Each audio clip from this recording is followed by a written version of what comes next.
Exactly. Okay. Yeah. Because it's important, I think, to share those like real life stories, because this is applicable to everybody. And I'm thinking about the title, and I've already got the title ready. Perfect. To fire off.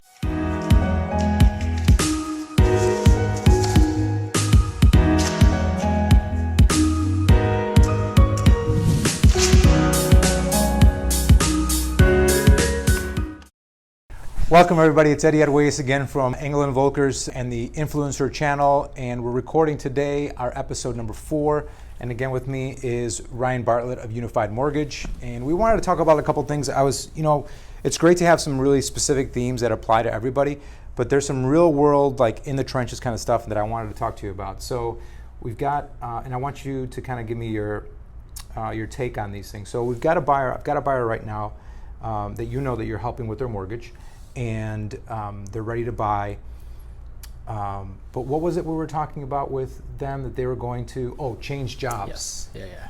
So, should you change jobs? Can you change jobs in the middle of a transaction or right when you're trying to get approved for a loan? How does that work?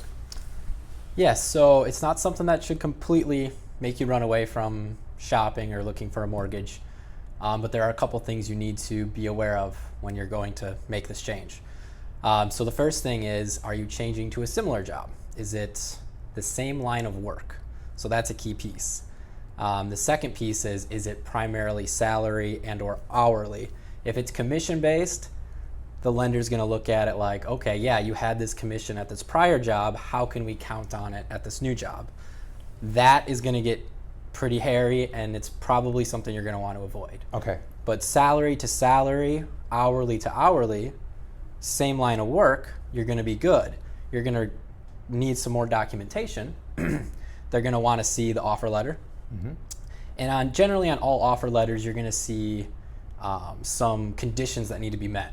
Pass a drug test, a background check, or whatever it may be. You're gonna then need a follow-up letter that says you did pass those and that your job is going to start. So once you have those documents, same line of work, same amount of money, around the same amount of money, same type of pay, away from commission, it's smooth sail. But if those things aren't aligned the way you basically described them, it can be trouble, and it could kill the deal. It can kill the deal. Commission is you shouldn't try to change during commission. Right. It's not impossible, but the likelihood of the lender feeling the confidence that, hey, this car salesman was selling X number of Hondas here, now he went to an Audi shop, what's going to happen? Right. I mean, it's not guaranteed it's going to be the same. Okay.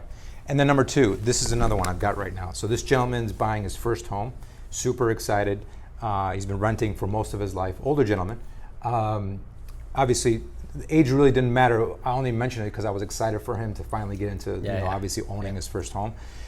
But we were talking about some of the expenses coming up and everything, and he said, but that's all right, I'll put it on my credit card.